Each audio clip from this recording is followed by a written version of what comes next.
Soyons clairs, ta vie est remplie de choses qui ne te servent tout simplement pas, qui t'encombrent, qui te volent de l'énergie. Mais t'es-tu déjà demandé pourquoi tu continues à les porter? Parfois, le plus grand acte de rébellion n'est pas de faire du bruit, mais d'éliminer en silence tout ce qui ne nous apporte rien. Relations toxiques, dehors. Habitudes autodestructrices, pareil. Et non, tu n'as pas besoin d'en faire un spectacle ni de chercher l'approbation de qui que ce soit. Dans la vidéo d'aujourd'hui, je vais te montrer comment appliquer le conseil de la philosophie stoïcienne. Lâche prise sur ce que tu ne peux pas contrôler et libère-toi. Parce que, mon ami, la vie est bien trop courte pour rester prisonnier des attentes des autres. Je vais te montrer, étape par étape, comment te débarrasser de ces 10 choses qui transforment sans aucun doute ta vie en un chaos, non seulement physique mais aussi mental. Tu seras surpris par la dernière chose, car elle te laissera sans voix. Commence dès aujourd'hui, en silence, sans excuse. Au final, ce que tu laisses derrière toi en dit bien plus sur toi que ce que tu t'accroches à retenir. Es-tu prêt à commencer à vivre vraiment? Mais avant de commencer, écoute cette histoire qui t'aidera à mieux comprendre la sagesse que contient ce message. Dans un village reculé au bord de la mer, vivait une jeune pêcheuse nommée Helena. Elle était connue pour son habileté à naviguer dans les eaux les plus turbulentes et pour sa capacité à pêcher même les jours les plus difficiles. Cependant, au fil des années, Helena avait accumulé un grand nombre de filets et d'outils cassés qu'elle n'utilisait plus, mais qu'elle gardait par simple habitude. Malgré cela, chaque fois qu'elle partait en mer, l'espace dans son petit bateau était encombré d'objets qui gênaient son travail. Un jour, alors qu'elle se préparait pour une longue journée en mer, une forte tempête éclata. Les vagues frappaient son bateau violemment, et Helena se rendit compte que l'excès de choses qu'elle transportait rendait sa capacité à manœuvrer beaucoup plus difficile. Pendant des heures, elle lutta contre la tempête, mais elle ne pouvait s'empêcher de ressentir que ses ennemis n'étaient pas seulement les vagues, mais aussi le poids inutile qu'elle portait. Au bord du désespoir, Helena prit une décision difficile mais nécessaire. Elle commença à se débarrasser de ce qui ne servait plus. D'abord, elle jeta les filets cassés à la mer, puis les vieilles cordes effilochées, et enfin, même certains objets personnels qu'elle avait gardés par attachement, mais qui n'étaient pas utiles. À chaque chose qu'elle laissait aller, son bateau devenait plus léger, et elle pouvait mieux manœuvrer. Les vagues continuaient de frapper avec force, mais Helena ne se sentait plus prisonnière du poids du passé. Grâce à cette action, elle réussit à rester à flot, et finalement, lorsque la tempête se calma, elle put rentrer au port, épuisée mais saine et sauve. Quand ses compagnons pêcheurs la virent revenir, ils lui demandèrent comment elle avait survécu à la tempête. Helena, avec un sourire tranquille, répondit « Il y a des moments dans la vie où nous nous accrochons à des choses dont nous n'avons pas besoin, des objets, des souvenirs ou des personnes qui ne font qu'ajouter du poids à notre voyage. Ce n'est qu'en décidant de les laisser partir, en silence et sans drame, que nous trouvons la liberté d'avancer avec plus de facilité. La morale de cette histoire est qu'il y a beaucoup de choses dans la vie que nous devons éliminer en silence pour aller de l'avant. Parfois, le poids que nous portons ne nous permet pas de naviguer librement, et ce n'est qu'en le lâchant que nous pouvons découvrir notre véritable chemin. Avant de commencer avec la première leçon, si tu trouves ces vidéos utiles, je t'encourage à t'abonner et à activer les notifications pour rester informé des dernières nouveautés. Commençons. La peur de l'opinion des autres. T'es-tu déjà demandé combien de décisions dans ta vie tu as prises uniquement par peur de ce que les autres pourraient penser? Oui, cette peur qui s'insinue sous ta peau, qui t'empêche d'être toi-même. C'est comme si tu vivais constamment sur une scène, sous le regard critique d'un public qui, en réalité, ne te prête même pas attention. Car tu sais quoi? La plupart du temps, les gens sont trop occupés à gérer leurs propres insécurités pour te juger. Pourtant, tu restes paralysé. La peur du jugement des autres est un de ces parasites silencieux qui se nourrit de tes rêves. Elle s'accroche à toi, te murmure à l'oreille, dès que tu penses à faire quelque chose de différent ou d'audacieux. Que penseront les autres? Et soudain, tu changes de cap. Tu adaptes ta vie à ce que tu crois que les autres attendent de toi. Quelle ironie! On passe tellement de temps à se soucier de l'opinion des autres qu'on finit par oublier de vivre la vie qu'on désire vraiment. Cette peur nous pousse à plaire à des personnes qui, souvent, ne figurent même pas parmi nos proches. C'est comme si notre boussole interne était déréglée. Au lieu de suivre le nord dicté par notre intuition, on suit le sud imposé par la société. Tu te conformes, portes le masque qui convient aux attentes du moment, au travail, avec des amis, même sur les réseaux sociaux. Mais qu'en est-il du vrai toi, celui qui se cache sous des couches de sourires forcés et d'opinions empruntées? Parfois, la peur du regard des autres est plus subtile. Elle se déguise en prudence. Ce n'est pas le moment. Peut-être que je ne suis pas assez bon. Ce sont des excuses habillées de sagesse, mais qui masquent le même monstre, la peur du jugement. Et pendant ce temps, tes rêves restent en suspens, en attente d'un meilleur moment qui ne vient jamais. Pour éliminer cette peur une bonne fois pour toutes, il faut pratiquer la philosophie stoïcienne. Tu sais ce que disent les stoïciens, que tu ne peux pas contrôler ce que les autres pensent de toi, mais tu peux contrôler comment tu réagis. Cela semble simple, mais ce n'est pas le cas. Cela demande un exercice constant d'introspection et de courage. Il s'agit d'apprendre à vivre pour toi, de prendre des décisions parce qu'elles te rendent heureux, toi, et non parce qu'elles correspondent aux attentes des autres. La vie est trop courte pour être vécue à l'ombre de l'opinion des autres. Un bon exercice est de commencer à éliminer silencieusement tout ce qui n'apporte pas de valeur à ta vie, tout ce qui est là uniquement pour plaire aux autres. Te sens-tu obligé de maintenir une certaine image? As-tu choisi une carrière qui ne te passionne pas parce que c'était la bonne chose à faire? Détache-toi de ces fardeaux. Commence par de petites décisions. Dis non à des plans qui ne t'intéressent pas. Fais quelque chose que tu as toujours voulu faire mais que tu redoutais à cause du qu'en dira-t-on. Chaque petite action te libérera peu à peu. Ce ne sera pas facile, je ne te mentirai pas. Certains jours, le poids du jugement des autres semblera insurmontable. Mais c'est précisément à ces moments-là que tu dois te rappeler qu'à chaque fois que tu choisis de vivre selon ce que les autres pensent, tu perds une partie de ce que tu es vraiment. C'est une sorte de mort lente et silencieuse. Une mort que tu peux éviter si tu as le courage de rester fidèle à toi-même. Alors, commence à éliminer ces choses en silence. Tu n'as pas besoin de faire une grande annonce au monde. Simplement, laisse de côté ce qui ne t'appartient pas. Apprends à faire confiance à ton propre jugement, à accorder plus d'importance à ce que tu penses de toi qu'à ce que les autres pourraient penser. Car au final, la seule personne à qui tu dois rendre des comptes, c'est toi. Comme le disait Carl Jung, la liberté commence au moment où tu cesses de te soucier de ce que les autres pensent de toi. Les relations toxiques. Il y a une phrase que j'adore. Il n'y a pas pire aveugle que celui qui ne veut pas voir. Tu l'as sûrement déjà entendu, non? Ce qui est curieux, c'est qu'on applique souvent cette cécité sélective à nos propres relations. On s'habitue à côtoyer des personnes qui, d'une manière ou d'une autre, nous enlèvent plus qu'elles ne nous apportent. Oui, je parle de ces relations toxiques qui, sans que tu t'en rendes compte, te privent petit à petit de ton énergie. Et le pire, c'est que parfois, tu t'y accroches comme si elles étaient indispensables. Je ne parle pas seulement de relations amoureuses. Les relations toxiques peuvent se trouver partout, dans la famille, le cercle d'amis, au travail. Et le plus intéressant, c'est que personne ne t'oblige à les maintenir. Pourtant, tu restes là, tolérante en silence, comme si lâcher prise était une offense au monde. Pourquoi fait-on cela? Peut-être parce qu'on nous a appris que couper les ponts est un signe de faiblesse, d'insensibilité. Comme si le simple fait d'éliminer quelqu'un de ta vie était un acte de méchanceté, alors qu'en réalité, cela peut être le plus grand acte d'amour-propre que tu puisses accomplir. Soyons philosophiques un moment. Les stoïciens parlèrent de l'importance de ne pas s'inquiéter de ce qu'on ne peut pas contrôler, et cela s'applique également aux personnes qui nous entourent. Tu ne peux pas contrôler les actions des autres, mais tu peux décider si tu veux qu'elles fassent partie de ta vie ou non.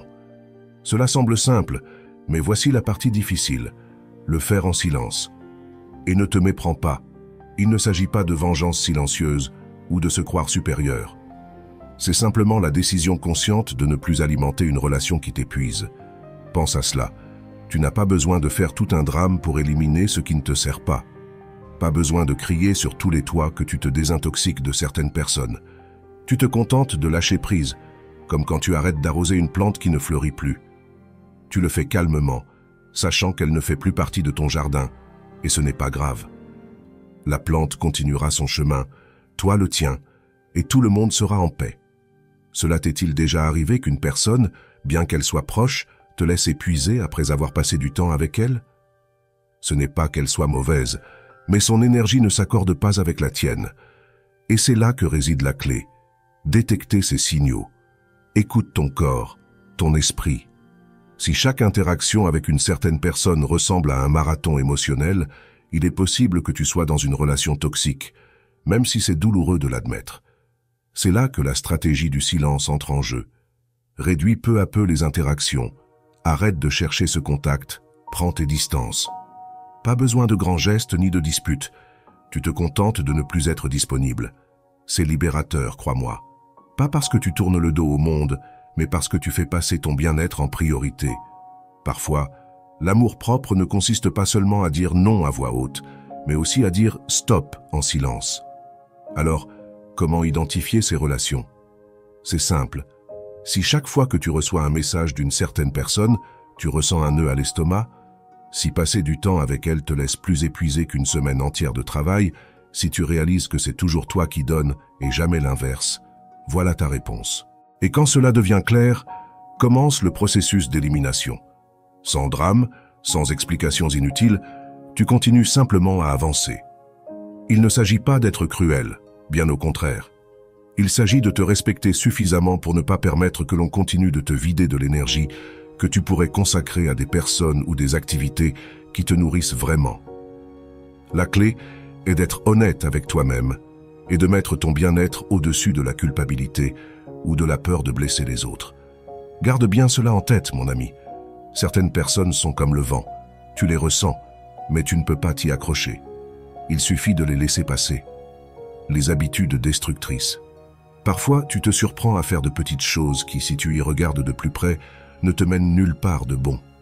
Ce sont ces habitudes qui semblent inoffensives au début, mais qui, sans que tu t'en rendes compte, sapent peu à peu ta paix mentale ou physique. Moi aussi, je suis tombé dans ce piège, plus souvent que je ne voudrais l'admettre. Ce sont ces petites habitudes autodestructrices, comme un goutte-à-goutte constant qui finit par percer la roche. Mais que faire si ces habitudes sont les pierres de notre vie quotidienne? Comment les éliminer sans faire de scandale? La première étape est de les reconnaître. Et c'est là toute la difficulté.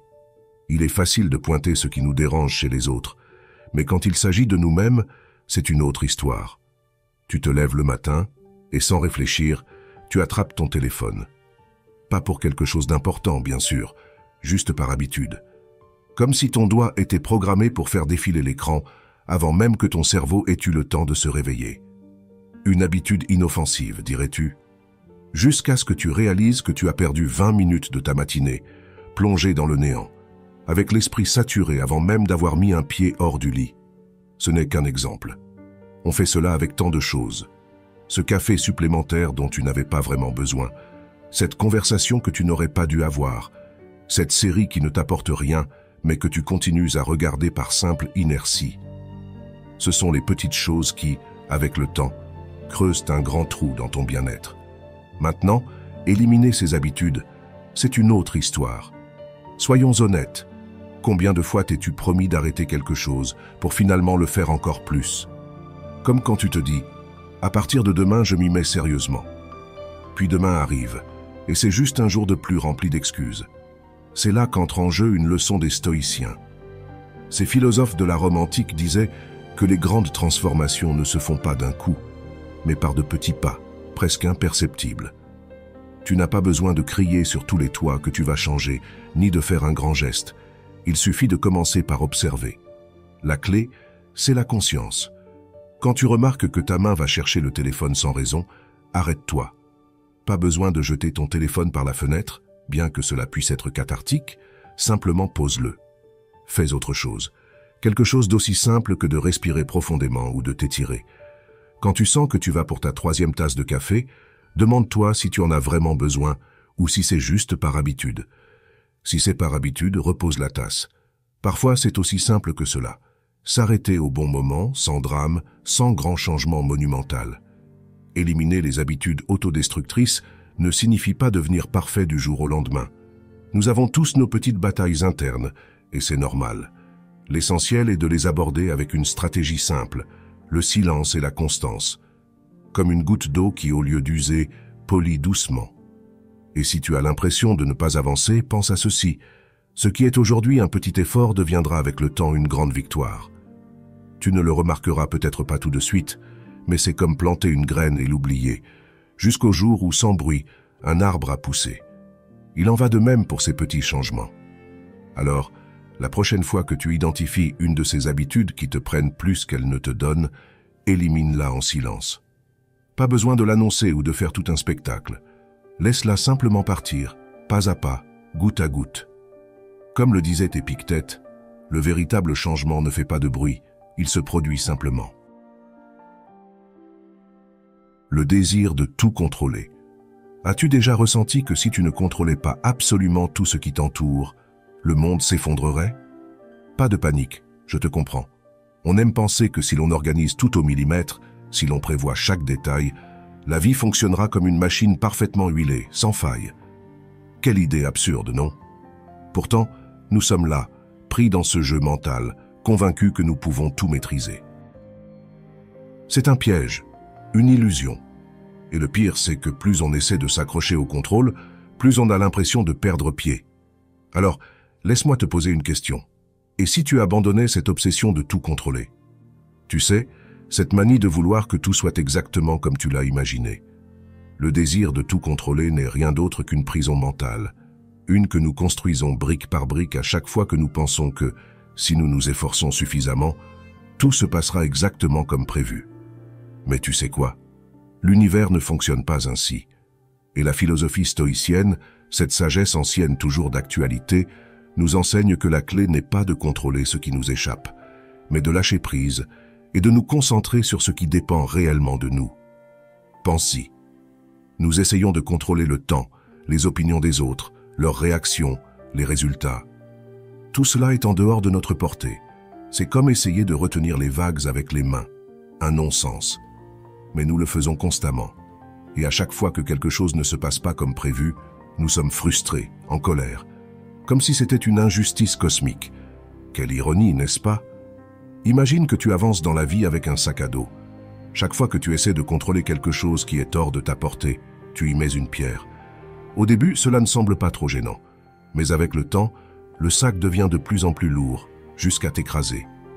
Ne serait-il pas plus sage de te débarrasser de ces pierres, de laisser de l'espace pour ce qui compte vraiment, tes émotions, tes actions, tes décisions? Le reste, crois-moi, il faut apprendre à le lâcher. Pendant longtemps, j'étais obsédé par l'idée d'anticiper tout ce qui pouvait mal tourner dans ma vie. Si j'avais une réunion, je pensais déjà à toutes les questions embarrassantes qui pourraient surgir. Si j'organisais une sortie, je m'inquiétais du lieu, de la météo ou de n'importe quel imprévu. C'était épuisant. Et bien sûr, la moitié des choses qui m'inquiétaient ne se produisaient jamais. Finalement, j'ai compris que tous ces efforts pour tout prévoir ne me donnaient pas plus de contrôle, mais plus d'anxiété. Alors, petit à petit, j'ai commencé à lâcher prise, à faire davantage confiance au processus. Et tu sais quoi? Les choses continuaient à se produire, parfois bien, parfois moins bien, mais je me sentais plus léger, parce que j'avais arrêté de porter ce qui ne m'appartenait pas. Apprendre à faire confiance à la vie ne signifie pas être passif ou irresponsable.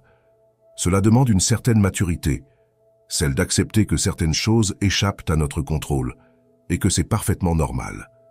Élimine silencieusement ce besoin de tout contrôler. Fais de la place pour l'inattendu, la surprise, l'imprévu. Cela ne signifie pas que tu vas rester sur le canapé à regarder la vie passer. Non, il s'agit de libérer du poids et d'accepter que certaines parties du chemin ne dépendent pas de toi. Et c'est très bien ainsi. Mieux encore, c'est libérateur. Rappelle-toi, parfois, lâcher prise est la manière la plus puissante de reprendre le contrôle. Comme le disait Marc Aurèle dans ses méditations, le véritable contrôle réside dans la capacité de lâcher ce qui est incontrôlable. Les attentes irréalistes. Je ne sais pas pour toi, mais j'ai passé une grande partie de ma vie à croire que je devais être parfait. Personne ne me l'a demandé explicitement, mais c'était là, flottant dans l'air, dans les commentaires bien intentionnés, les regards d'approbation et cette comparaison silencieuse constante avec les autres. J'ai grandi avec la ferme conviction que répondre aux attentes des autres, et pire encore, aux miennes, était synonyme de succès. Quelle grande illusion! Si tu y réfléchis, satisfaire des attentes irréalistes, c'est comme essayer de remplir un puits sans fond avec un seau percé. Tu n'en finis jamais. Tu es constamment épuisé, et au final, il ne reste qu'une flaque de frustration à tes pieds. Ce qui est le plus ironique, c'est que beaucoup de ces attentes ne sont même pas les nôtres. Elles sont construites par les autres, famille, amis, société. Et bien sûr, on les accepte, parce que dans notre quête de mieux faire, on décide qu'on doit les remplir. Fais un petit exercice. Combien de fois t'es-tu senti déçu de ne pas avoir accompli quelque chose que, au fond, tu ne voulais même pas faire? Nous nous fixons des objectifs si élevés que lorsque nous échouons, nous nous sentons inutiles. Si je ne suis pas le meilleur dans mon travail, le meilleur partenaire, l'ami parfait, l'enfant modèle, que reste-t-il de moi? Au final, ces attentes pèsent plus lourd que nos propres actions. C'est comme courir une course avec un sac à dos rempli de pierres. Tu avances lentement, tu t'épuises rapidement, et même si tu arrives au bout, tu as l'impression de l'avoir fait à bout de souffle. À quoi bon? C'est là qu'intervient la philosophie stoïcienne.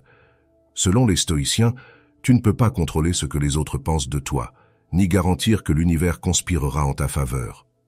Ce que tu peux contrôler, c'est ta réaction à tout cela.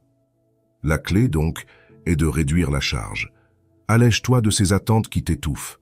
Attendre moins de toi-même et des autres, ce n'est pas se contenter de peu, c'est se libérer. Tu n'es plus lié à cette pression constante de devoir atteindre l'impossible. Tu existes simplement, tu avances à ton rythme. Bien sûr, la magie ne se produit pas du jour au lendemain. Je ne te dis pas de jeter toutes tes attentes par la fenêtre du jour au lendemain. C'est un peu comme nettoyer un placard rempli de vieux vêtements. Tu commences par regarder ce qui ne te va plus, ce que tu n'as jamais vraiment aimé, et tu te débarrasses de ces pièces une à une. Parfois, tu hésites à te séparer d'un vêtement, en te disant que tu pourrais le porter un jour, mais au fond, tu sais que ce ne sera jamais le cas. Avec les attentes, c'est pareil. Commence par éliminer celles qui ne te concernent pas vraiment. Ensuite, regarde les tiennes et demande-toi si elles sont réalistes. Tu n'es pas obligé de tout garder. Un petit changement que tu peux faire pour réduire ces attentes sans drame, c'est de modifier la façon dont tu te parles. Par exemple, au lieu de te dire « je dois tout faire parfaitement », essaie « je ferai de mon mieux avec ce que j'ai maintenant ». Ça semble simple, mais c'est libérateur. Tu laisses de la place pour l'erreur, qui est humaine, et pour la possibilité de t'améliorer, sans cette pression constante. Et bien sûr, un autre conseil infaillible. Ne raconte pas tous tes plans à tout le monde. Moins tu fais de bruit, moins les autres créent d'attentes sur ce que tu devrais accomplir. Car au final, ces attentes extérieures ne sont que ça, du bruit. Élimine en silence ce qui ne t'apporte rien, et tu verras, les choses commenceront à couler de manière bien plus naturelle. Lâcher prise sur les attentes, ce n'est pas abandonner, c'est un acte de sagesse. Au lieu de te concentrer sur ce que tu devrais faire ou être, concentre-toi sur ce que tu veux vraiment et sur ce que tu peux contrôler. Moins d'attentes, plus de liberté. Grave ça dans ta mémoire, mon ami. Moins tu attends, plus tu te sentiras léger. Le besoin d'avoir toujours raison. As-tu remarqué cette habitude, presque obsessionnelle, de vouloir toujours avoir raison? Cette envie irrépressible d'être celui qui sait tout. Celui qui a le dernier mot dans chaque conversation. C'est comme si chaque échange devenait un champ de bataille et que la victoire consistait à prouver que tu as raison. Mais le pire, c'est que cette guerre silencieuse, tu ne la livres pas vraiment contre les autres, mais contre toi-même. À chaque fois que tu insistes pour avoir le dernier mot, c'est comme si tu essayais de te convaincre que ta valeur dépend de cela. N'est-ce pas épuisant? On nous a appris à croire que nous devons toujours avoir la bonne réponse, comme si se tromper était une faiblesse. La société, les réseaux sociaux, même les réunions de famille, nous poussent à voir l'erreur comme un échec. Mais laisse-moi te révéler un secret. Parfois, avoir raison est la chose la moins importante dans la vie. La philosophie stoïcienne enseigne justement l'acceptation de ce que l'on ne peut pas contrôler. Et voici une vérité essentielle. Tu ne peux pas contrôler la perception que les autres ont de toi. Cette course sans fin pour prouver que tu as toujours raison ne te mènera nulle part, si ce n'est à plus d'anxiété, plus de frustration, et finalement plus de solitude. Il est temps d'éliminer en silence ce besoin d'être toujours le plus intelligent de la pièce. Pose-toi la question. Qu'est-ce que tu gagnes à toujours vouloir avoir raison? Une médaille invisible? Probablement pas. C'est comme porter une valise pleine de pierres inutiles, et à chaque discussion, chaque opinion imposée, tu y ajoutes une pierre de plus. À un moment donné, le poids devient insupportable. Et tu te demandes pourquoi tu te sens si épuisé. La réponse est simple. Tu t'uses pour quelque chose qui n'a pas de réelle valeur. La prochaine fois que tu ressens cette urgence de prouver que tu as raison, essaie de te taire. Pas par résignation, mais pour te libérer. C'est comme laisser tomber un stylo que tu tenais depuis des heures. Au début, tu ne te rends même pas compte que tu le tenais, mais une fois que tu le lâches, quel soulagement. De même, lorsque tu lâches ce besoin d'avoir toujours raison, tu te rends compte que tu étais prisonnier d'une guerre que tu ne voulais pas mener. Alors, comment lâcher prise? Premièrement, accepte que tu n'as pas toujours à être celui qui sait le mieux. Ce n'est pas grave de se tromper ou de ne pas avoir une opinion solide, surtout. Tu n'es pas dans un concours de sagesse. Deuxièmement, apprends à écouter, non pas pour réfuter, mais pour comprendre. Il y a une grande différence entre entendre et écouter. Le premier est une simple fonction biologique. Le second est un art que peu de gens maîtrisent. Et crois-moi, quand tu écoutes vraiment, l'anxiété de devoir corriger ou imposer ton point de vue disparaît. Enfin, apprends à apprécier le silence, les pauses, les moments où une réponse n'est pas nécessaire. Parfois, le meilleur argument est de simplement laisser les autres avoir le dernier mot. Parce qu'au final, gagner une discussion n'équivaut pas à trouver la paix. Alors, est-ce que cela vaut vraiment la peine d'avoir toujours raison au détriment de ta tranquillité? Je ne pense pas. La prochaine fois que tu seras dans une conversation et que tu sentiras cette envie de corriger ou d'imposer ton avis, respire profondément, lâche le stylo et laisse aller. La paix que tu ressentiras sera bien plus précieuse qu'une victoire momentanée. Et si cela peut te réconforter, souviens-toi des stoïciens. Ils savaient que la véritable sagesse ne réside pas dans le fait d'avoir toujours raison, mais dans la capacité de savoir quand lâcher prise. Comme le disait Sénèque, le véritable savoir ne consiste pas à remporter toutes les batailles, mais à savoir quand il vaut mieux ne pas se battre. Le bruit numérique. As-tu remarqué à quel point tu es entouré de bruit numérique? Je ne parle pas seulement des voitures dans la rue ou du voisin qui perce un mur, mais de ce bruit intérieur, celui qui se trouve dans ta poche, dans tes mains, dans tes yeux. Les réseaux sociaux, les notifications incessantes, les messages qui n'arrêtent jamais d'arriver.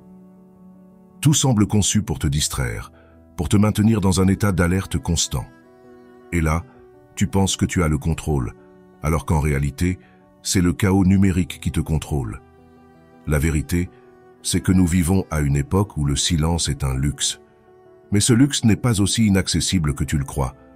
La première chose à faire est de comprendre ce qui te vole réellement ton attention. Parce qu'en réalité, il y a des choses que tu devrais éliminer en silence de ta vie.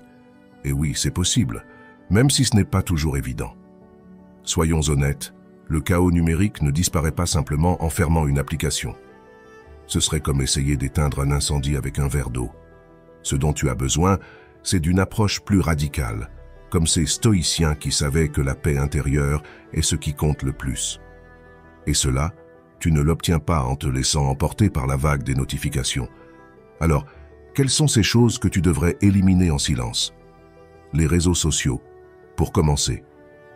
Oui, je sais, ça paraît cliché.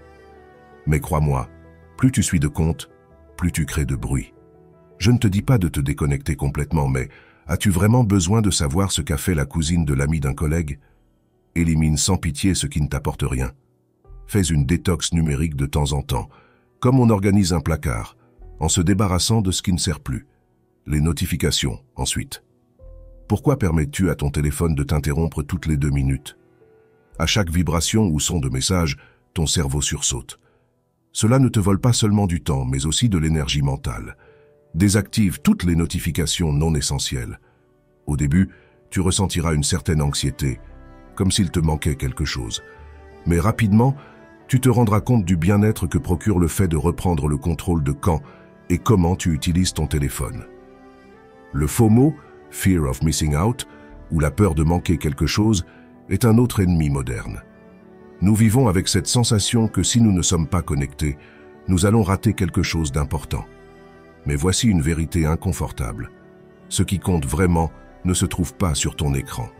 C'est autour de toi, dans les personnes et les moments qui passent inaperçus parce que tu es trop occupé à regarder le dernier mème viral. Élimine cette peur. Lâche prise sur le besoin d'être partout à la fois, car plus tu essaies de tout couvrir, plus tu passes à côté de ce qui vaut vraiment la peine. Une fois que tu te débarrasses de ce bruit inutile, quelque chose de magique se produit. Tu commences à entendre ce qui est vraiment important. Le silence numérique est le premier pas pour te reconnecter à toi-même, à tes idées, à tes vraies priorités. Et c'est là que la philosophie stoïcienne entre en jeu. Tu ne peux pas contrôler ce qui se passe à l'extérieur, mais tu peux contrôler ta réaction à cela. Et crois-moi, quand tu élimines le bruit numérique, tout devient plus clair. Mon conseil, choisis le silence. Pas comme une absence de bruit, mais comme une présence consciente de ce que tu veux vraiment dans ta vie. Au final, c'est cela le véritable luxe de notre époque. Comme le disait Gandhi, la paix ne vient pas lorsque le bruit s'arrête, mais lorsque tu choisis de t'écouter toi-même. Les pensées négatives. Parfois, je me demande si tu as remarqué à quel point les pensées négatives peuvent s'infiltrer en toi, presque sans bruit, comme si de rien n'était. Et avant même que tu ne t'en rendes compte, elles prennent le contrôle de tout ce que tu fais. Elles sont comme ces voisins qui s'invitent sans prévenir et qui ne repartent jamais. Le pire, c'est que, bien souvent, tu leur donnes toi-même les clés. Pas parce que tu le veux, mais parce qu'ils t'ont convaincu que leur présence est inévitable, qu'ils font partie de ton quotidien. Mais que dirais-tu si je te disais que tu peux changer les serrures? Ces pensées ne sont rien de plus que des schémas destructeurs qui finissent par modeler tes actions, et pas de la meilleure façon. Par exemple, tu t'es sûrement déjà surpris à penser « Pourquoi est-ce que rien ne va jamais ?» ou « Je n'y arriverai jamais ?» Et bien sûr, à force de répéter ce genre de pensées encore et encore, tu finis par y croire. Et ce que tu crois, tu finis par le vivre. C'est comme planter un arbre empoisonné et s'étonner ensuite que ses fruits soient immangeables.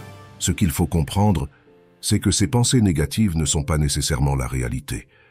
Pourtant, elles semblent aussi réelles que le sol sous tes pieds. C'est là que la philosophie stoïcienne intervient avec sa simplicité implacable. Tu ne peux pas contrôler ce qui t'arrive, mais tu peux contrôler ta façon d'y répondre. Cela paraît si simple, mais c'est souvent ce qui nous échappe le plus. Tu laisses ces schémas mentaux guider tes émotions et tes actions, alors que la véritable liberté réside dans le fait de prendre le contrôle de tes réponses. Bien sûr, ce n'est pas un changement qui s'opère du jour au lendemain. La première étape clé, c'est le silence. Oui, tu as bien lu. Élimine ces pensées en silence. Pas besoin de faire tout un spectacle pour essayer de les repousser. Il suffit de commencer à les reconnaître. Quand une pensée négative surgit, identifie-la et laisse-la passer sans lui donner plus d'attention. Car plus tu te focalises dessus, plus tu lui donnes de pouvoir. C'est comme une mouche dans une pièce. Plus tu t'acharnes à l'attraper, plus elle virevolte autour de toi. Pourquoi ne pas plutôt l'ignorer, jusqu'à ce qu'elle se lasse et disparaisse? Une autre méthode puissante consiste à questionner ses pensées. Chaque fois qu'une pensée destructrice te traverse l'esprit, demande-toi, est-ce vraiment vrai? Par exemple, est-il vraiment vrai que tout va mal, ou est-ce simplement une perception exagérée?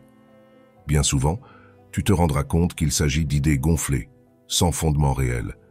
Et même si elles contiennent un soupçon de vérité, cela te permettra de chercher des solutions au lieu de t'enfoncer davantage dans le problème. Enfin, il y a le détachement. Pas besoin de devenir un moine retiré au sommet d'une montagne, mais apprends à prendre de la distance émotionnelle par rapport à tes pensées. Tes pensées ne sont pas toi. Et ce n'est pas parce qu'une idée passe par ton esprit qu'elle doit s'y installer durablement. Cela demande de la pratique. Mais peu à peu, tu apprendras à voir ces pensées pour ce qu'elles sont. De simples nuages qui passent dans un ciel toujours présent et stable.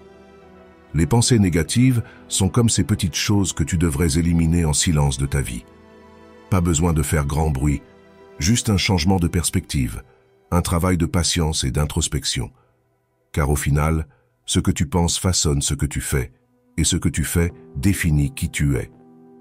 Comme le disait Brian Tracy, les pensées ne sont pas des faits, mais si tu les crois, elles deviennent ta réalité. Le désordre physique et mental. Il t'est sûrement déjà arrivé de te lever un matin et de ressentir que le monde te pèse un peu plus que d'habitude. Tu regardes autour de toi et tu te rends compte que ce n'est pas qu'un simple sentiment. Ton espace est encombré. Des objets traînent partout, des papiers s'empilent, des vêtements sont jetés sur une chaise. Et d'une certaine manière, ton esprit semble suivre le même chemin, comme un tiroir plein de pensées en désordre. Je ne sais pas si cela t'arrive, mais quand mon environnement est en pagaille, ma tête l'est aussi. Le désordre physique et mental sont bien plus connectés qu'on ne le pense.